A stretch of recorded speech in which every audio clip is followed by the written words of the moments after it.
campur jadi satu, laki perempuan tidur jadi satu dalam satu ruangan. Saya lihat wajah-wajahnya itu masih polos banget, masih muka-muka bingung. Taunya foto itu tuh buat foto KTP tapi kemudian setelah beberapa waktu gitu bisa diklaim dan dapat penggantian dari pemerintah. Ya Allah, rupaku mana fotonya miring gini, terus gelap, ireng, kumus-kumus, mripate sipit, lambene setengah koyo domblong gitu. Dan karantina di sini itu jangan disamain dengan karantina di Wisma Atlet ya, yang satu kamar ada 3 orang kayak gitu.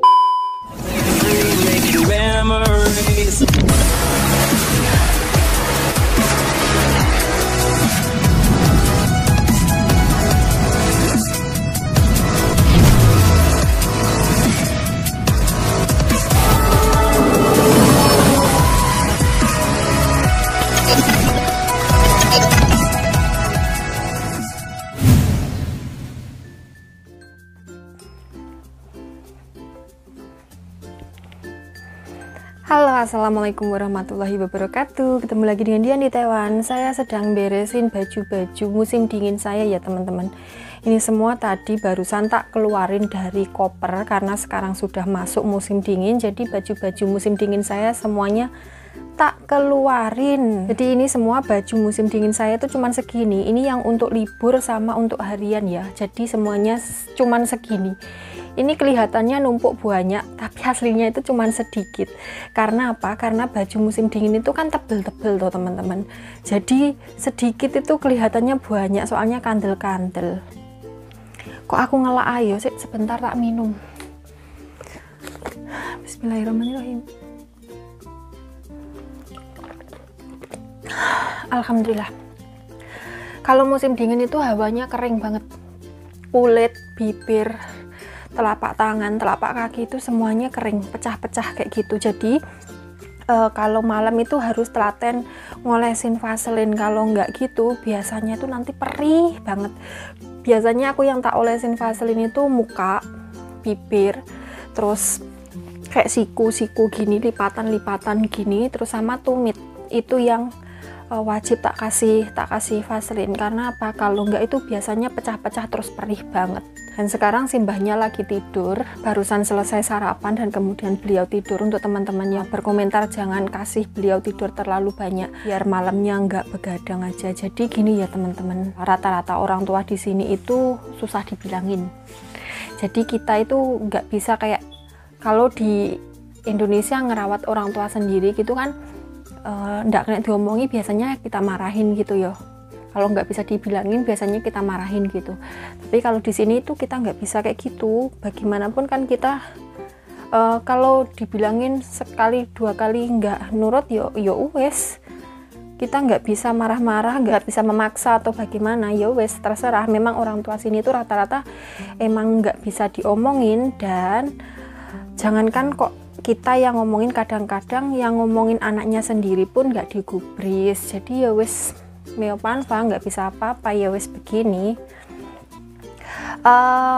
Saya barusan baca berita ya teman-teman. Semalam itu kan Taiwan sudah dibuka kembali untuk TKI ya. Dan yang pertama kali diperbolehkan masuk adalah TKI alias tenaga kerja asing dari Indonesia. Kalau yang dari negara lain seperti Thailand, Vietnam, Filipina itu kayaknya belum. Maaf kalau saya salah, nanti mohon dikoreksi. Jadi semalam itu ini sudah yang kedua, masuk yang kedua kalau tidak salah. Semalam itu masuknya 173 orang TKI, cowok cewek ya. Terus sebelumnya itu sudah masuk 7 orang atau berapa gitu. Jadi ini yang kedua itu masuk 173 dan saya itu barusan lihat videonya di TikTok. Kan ada yang ngerekam gitu terus kemudian di-share di TikTok. Saya lihat wajah-wajahnya itu masih polos banget, masih muka-muka bingung. Saya jadi teringat pertama kali saya datang dulu. Karena saya PT-nya itu di Madiun ya. Jadi saya berangkat, waktu saya terbang itu berangkat jam 11 malam dari Madiun, karena perjalanannya Madiun ke Surabaya juga lumayan lama, waktu itu belum ada tol, jadi kurang lebih sekitar 5 jam dan harus mampir-mampir, karena waktu itu saya cuman sendirian ya, dari PT saya itu yang berangkat cuman saya aja, karena teman-teman saya sudah pada berangkat semua. Jadi saya sendirian dari PT. Terus karena nggak ada tunggalnya alias nggak ada temannya yang berangkat di PT yang sama, jadi saya itu dinaikkan travel, jadi naik travel gitu, nggak diantar sopir PT, nggak naik travel gitu, biar hemat dia di operasionalnya gitu loh, kan kalau cuman nganterin satu orang kan rugi bensinnya, rugi tenaganya gitu. Jadi saya disuruh naik travel, berangkat jam 11 malam, diantar teman-teman itu sampai koper saya itu dinaikkan ke travel saya sama teman-teman saya. Ya Allah, kalau teringat, saya masih ingat wajah-wajah siapa saja yang bantuin saya naikin barang-barang saya di travel itu, saya masih ingat banget. Mereka itu bukan dari barengan saya ya, ngomongnya kayak gimana, mereka itu kayak di adik kelas gitu loh, kalau sekolah itu adik kelas saya gitu loh, jadi masuknya PT itu di bawah saya, bukan seangkatan saya. Kalau seangkatan saya sudah berangkat semua, karena pas waktu saya mau terbang itu ada perubahan peraturan, jadi kayak ribet gitu. Ini sudah jadwal terbang saya itu waktu itu sudah diundur 1 minggu lebih kalau nggak salah itu, dan mau diundur lagi, tapi majikan saya nggak mau, soalnya mbak yang di sana itu juga sudah perpanjangan kontrak lagi 1 minggu, dan mbak yang mau tak gantiin itu kan mau menikah toh, jadi harus kayak waktunya itu diburu gitu, jadi nggak bisa lama-lama, harus segera terbang. Akhirnya waktu itu saya terbang 1 minggu kurang, lebaran kurang 1 minggu. Nah, waktu terbang itu jam 11 itu dari Madiun nyampe Surabaya itu, kalau nggak bukan Surabaya, nyampe Juanda kan ada di Sidoarjo, bukan di Surabaya. Nyampe Juanda itu jam 3:30 subuh, kemudian pesawatnya itu lepas landas sekitar jam 7 kalau nggak salah ya, jam 7 atau 7:30 gitu, pokoknya ya kira-kira jam segitu lah. Kemudian kan transit di Singapura sekitar 1 jam, nyampe di Taiwan itu jam 3:30 sore kalau tidak salah. Waktu itu pas musim panas, jadi jam 3:30 itu kayak masih siang banget, mataharinya masih tinggi. Kemudian tentu kita baru datang itu nggak langsung masuk imigrasi ya, kita masih ada kayak di briefing gitu. Masuk imigrasi dulu ya, dilihat paspor dan lain sebagainya, masuk imigrasi dulu. Dan waktu itu karena perjalanan lama ya, 5 jam di pesawat itu nggak ngapa-ngapain kan, saya tidur aja di pesawat itu, saya tidur aja. Terus kemudian waktu dari jam 11 malam dari Madiun ke Surabaya itu saya juga tidur aja. Jadi itu seharian tidur, nggak mandi, pokoknya muka bantal banget, mukanya wes gilani intine, gilani buluk. Dan pas di imigrasi itu kan difoto ya teman-teman, taunya foto itu tuh buat foto KTP atau foto ARC kita. Ya Allah, rupaku mana fotonya miring gini, terus gelap, ireng, kumus-kumus, mripate sipit, lambene setengah koyo domblong gitu. Ya Allah, parah banget, 3 tahun foto KTP ku, gila nih teman-teman. Dan tapi itu nggak aku sendiri, kayaknya sak barenganku semuanya seperti itu. Pokoknya foto KTP-nya 3 tahun yang lalu tahun pertama saya datang di Taiwan itu gila nih banget. Kalau sekarang sudah pakai foto yang biasa yang dibawa dari Indonesia kayak gitu. Nah, setelah dari imigrasi itu kan kita dikumpulkan kayak di briefing gitu sama mall atau Dipnakernya Taiwan, bagaimana apa-apa aja yang harus, peraturan apa aja yang harus kita ketahui. Nah, setelah di briefing itu selesainya kalau nggak salah maghrib, jam 6:30 atau jam 6 gitu, cuman sebentar kok, briefingnya itu setengah jam atau berapa gitu. Terus kemudian nunggu jemputannya itu sampai jam 11:30 malam itu belum dijemput-jemput, dikasih makan cuman 1 kali nasi pentang gitu. Nasi pentang itu kalau di Indonesia nasi kotak kayak gitu ya, lauknya ya Allah, aku pertama kali makan lauk Taiwan itu ya itu, rasanya anyep jejeb, gak ada rasanya, asin enggak, gurih enggak, pedes enggak. Jadi padahal nasi pentang itu nasi pentang itu asal teman-teman tahu, itu sudah dikasih micin, sudah garamnya sudah lumayan banyak. Itu di lidah saya waktu pertama kali makan itu rasanya anyep jejeb. Sedangkan masakan rumahan Taiwan itu malah enggak, ibaratnya garamnya itu cuma cerit gitu, tambah ora kroso nemen teman-teman. Jadi makan nasi pentang itu dikasih pentang itu jam 8 malam itu baru dikasih. Jadi weteng wis luwe banget, baru dikasih makan, makanan baru datang dan jemputan itu belum datang. Terus kemudian di situ itu yo campur-campur, ada dari Vietnam, dari saya kurang tahu ya, dari Vietnam, dari Filipina kalau nggak salah, terus kemudian juga dari Indonesia. Dan wes rupanya dia enek sing genah, jadi rupanya itu burik-burik semua, nggak ada yang cakep, nggak ada yang cakep satu pun, nggak ada yang cakep, baik cowok cewek itu nggak ada yang cakep, jelek semua termasuk saya. Wes pokoknya rupanya ra genah ya, memang 2 hari nggak mandi teman-teman, nggak cuci muka, nggak apa, nggak gosok gigi. Ya di mana mau gosok gigi, wong digiring rono, digiring rene, dan kita nggak tahu toiletnya sebelah mana dan nganu. Pokoknya intinya bingung, muka bingung semua, dan masih polos, muka polos semua. Yang waktu itu nggak ada, barengan saya yang sudah X itu cuma 1 orang kalau nggak salah, dan itu ibu-ibu kan. Kalau ibu-ibu itu kan sudah dandanannya kan sudah ya ibu-ibu banget, sudah polos, nggak neko-neko lah, intinya seperti itu. Jadi kita itu muka-muka polos, muka-muka bantal semua, nggak ada yang dandan, nggak enek sing cakep lah. Wes pokoknya seumpamanya dinilai dari 1 sampai 10 mungkin kita itu nilainya minus 2. Welek banget pokoknya. Dan jam 11:30 itu jemputan datang bis. Kemudian dalam satu bis itu karena saking banyaknya yang naik, bisnya cuma 1, jadi kebanyakan itu berdiri. Ya Allah, kesel banget. Sudah kita perjalanan jauh dari Surabaya ke Juanda, kemudian naik pesawat 5 jam, kemudian di briefing, terus digiring rono, digiring rene sambil ngeretin koper. Waktu itu koper saya masih kecil karena dilarang sama PT, itu dilarang bawa barang banyak-banyak. Jadi cuman bawa koper kecil waktu itu, ukurannya mungkin sekitar berapa ya, 18 atau 19 in gitu loh. Pokoknya kecil koper saya itu, isinya juga nggak seberapa. Digiring ngalor ngidul ngitan ngulon bawain koper itu. Wes sampai jam 11:30 capek, baru dijemput di dalam bis itu disuruh berdiri. Karena tempat tinggal saya itu yang pertama di Nantou ya, jadi saya itu dikirim dari Bandara Taoyuan itu dikirim ke Taichung. Itu nyampe di sana bisnya itu berhenti kan di shelter, di penampungan gitu, penampungan khusus untuk tenaga kerja asing yang baru datang gitu. Itu karena kita masih bingung, nggak bisa bahasa kan ya. Penunggu shelternya itu, penunggu penampungannya itu mungkin ngomong suruh nurunin barang-barang bawaannya itu ya, koper-kopernya itu kan, kopernya ditaruh di bagasi gitu. Itu kita bingung, cuma domblong aja karena kita kan nggak ngerti dia ngomong apa, itu kan kita nggak ngerti, soalnya yang dia ngomongnya itu bukan bahasa yang kita pelajari di PT. Intinya kita belum pernah dengar kata-kata itu loh gitu loh. Yang kita pelajari di PT kan cuman kata-kata dasar yang ada di rumah gitu, yang sering kali majikan ucapkan. Jadi kalau di luar itu kita sama sekali nggak paham.